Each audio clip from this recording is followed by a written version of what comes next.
कुंभलगढ़ में सर्व समाज ने एकजुट होकर भरी हुंकार, सड़क जाम, भारी पुलिस तैनात। राजसमंद जिले में कुंभलगढ़ उपखंड मुख्यालय पर रोडवेज बस संचालन की मांग को लेकर जॉइंट एक्शन कमेटी के बैनर तले सर्व समाज एकजुट हो गया। केलवाड़ा बस स्टैंड के पास उद्यान में पिछले 5 दिन से 5 लोग अनशन पर बैठे हैं और लोकल रूट पर रोडवेज बस संचालन की मांग कर रहे हैं। उपखंड स्तर के अधिकारियों ने समझाइश के प्रयास भी किए, मगर अनशनकर्ताओं ने अर्थी सजाकर ऐलान कर दिया कि जब तक उनकी मांग पूरी नहीं होगी तब तक वे अनशन पर बैठे रहेंगे और अनशन नहीं तोड़ेंगे। इसके तहत बस स्टैंड केलवाड़ा से उपखंड कार्यालय कुंभलगढ़ तक रैली निकालकर लोगों ने आक्रोश व्यक्त किया।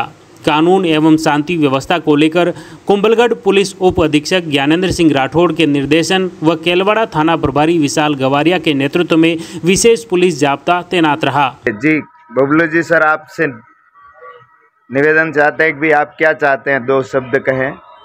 हम तो गांव में रोडवे चाहते हैं आम जनता की सुविधा के लिए, और गांव में लाइटों की व्यवस्था नहीं है, वो लाइट व्यवस्था होनी चाहिए। ग्राम पंचायत को बार बार बोल बोल के थक गए। सरपंच आश्वासन देता है कल लगूंगा, और ऐसे झूठे वादे करके पूरा करता है। अनशन के 5वें दिन राजस्थान के प्रसिद्ध कवि माधव दरक के पुत्र बबलू दरक ने भी अनशन में शामिल हो गए। इस तरह लगातार जन समर्थन मिल रहा है।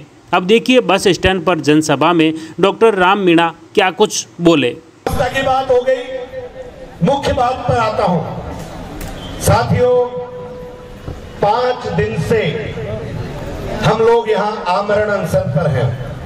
आमरण अनशन को करीब 125 घंटे से हमारे 5 साथियों ने कुछ भी नहीं खाया है, लेकिन न जाने किसके दबाव में, न जाने किस डर से प्रशासन यहां तक नहीं पहुंचा, पता नहीं कहां गायब हो गया। तो अब मैं आपसे पूछता हूं कि इस प्रशासन को ढूंढना पड़ेगा कि नहीं पड़ेगा? ढूंढना पड़ेगा, तो ढूंढना पड़ेगा। अब वो यहां नहीं आ सकता तो हमें उनको ढूंढने के लिए जाना पड़ेगा। ढूंढने के लिए जाना पड़ेगा कि नहीं जाना पड़ेगा? अब मैं अकेला ढूंढूं तो थक जाऊंगा, क्या पता कौन सी गली से कब किधर गायब हो जाए। तो आप सब लोग ढूंढने मेरे साथ चलोगे कि नहीं चलोगे? अगर ये प्रशासन कुंभलगढ़ में मिल गया, वैसे उम्मीद नहीं है, क्योंकि 5 दिन से अगर कुंभलगढ़ में होता तो यहां तक तो आ ही जाता। अब मैं एक चीज और बता देता हूं कि हमारी टीम ने 2 बार तहसीलदार स्तर के अधिकारी से बात की। अब इसके बाद अगर प्रशासन का कोई भी व्यक्ति हमसे बात करना चाहेगा तो वो इससे उच्च स्तर का ही होगा। तहसीलदार स्तर के अधिकारी से हम दोबारा बात नहीं करेंगे। अब उनसे ऊपर वाला अधिकारी हमसे बात करेगा, और वो अधिकारी अगर कुंभलगढ़ नहीं मिला तो भले ही राजसमंद जाना पड़े। आप लोग ढूंढने के लिए तैयार, मेरे साथ चलने के लिए तैयार हो कि नहीं हो?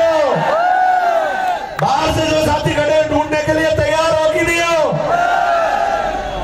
और अगर राजसमंद नहीं मिला, मैं इसलिए कह रहा था, जब हमारे राजसमंद की टीम आई तो मैं भाई एडवोकेट रोशन जी से, भाई ईश्वर जी पहाड़िया से मैं कह रहा था कि आपके कंधों पे बड़ी जिम्मेदारी आने वाली है वकील साहब, तैयार रहना। तो आपको ज्यादा पता होगा राजसमंद में कहां प्रशासन के लोग रहते हैं। ढूंढने में हमारी मदद तो आप करोगे ही। यहां से राजसमंद का रास्ता किधर होके जाता है बताने में आप हमारी मदद करोगे ही। तो अब 5 दिन हमारा ये आमरण अनशन कुंभलगढ़ में था। हमने अपनी चिता सजाई, लेकिन ये गैर अमानवीय जो प्रशासन यहाँ का था उसको कोई फर्क नहीं पड़ा। लेकिन हम अभी भी अपने संकल्प पर दृढ़ हैं। आज भी हम अपना आमरण अनशन नहीं तोड़ रहे हैं। जो 5 साथी आमरण अनशन पर थे वो लगातार आमरण अनशन पर रहेंगे। आमरण अनशन तो रोडवेज आने के बाद ही टूटेगा। तो भाई अब ये जो लापता सरकार और लापता प्रशासन है, इसको ढूंढना पड़ेगा।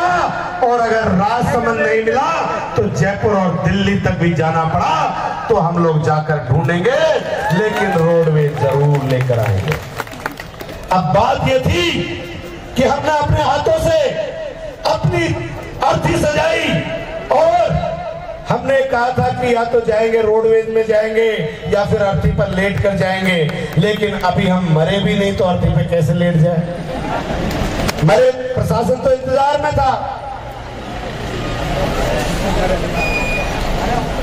प्रशासन तो ये इंतजार कर रहा था ये लोग कब मरे कब पीछा छूटे।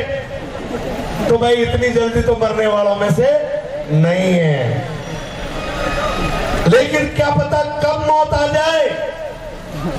तो इसलिए हमने तय किया, अनशन करने वाले सभी साथियों ने तय किया कि भाई अर्थी तो हमारे साथ में चाहिए, क्या पता कब मौत आ जाए। तो हम अपनी अर्थी को भी अपने साथ लेकर जाएंगे। तो अर्थी को हमारे जो अनशन करने वाले साथी हैं वो अर्थी को आगे लेकर चलेंगे और उनके सहयोग के लिए जो टीम साथ में चलेगी वो है हीराराम जी भील, वनाराम जी भील, सुरेश डूंगरी और दीपाराम जी भील। ये 4 लोग हमारे अनशन वाले साथियों को संभालेंगे, क्योंकि 5 दिन हो गए कुछ खाया पिया नहीं है। लेकिन अब मैं आपको एक संकल्प लेता हूं कि मैंने कहा था कि जब तक रोडवेज नहीं आएगी तब तक हम अपना अनशन नहीं तोड़ेंगे। अब जब तक प्रशासन नहीं मिलेगा डॉक्टर राम मीणा अपने पैरों में कुछ भी नहीं पहनेगा, नंगे पैर रहेगा।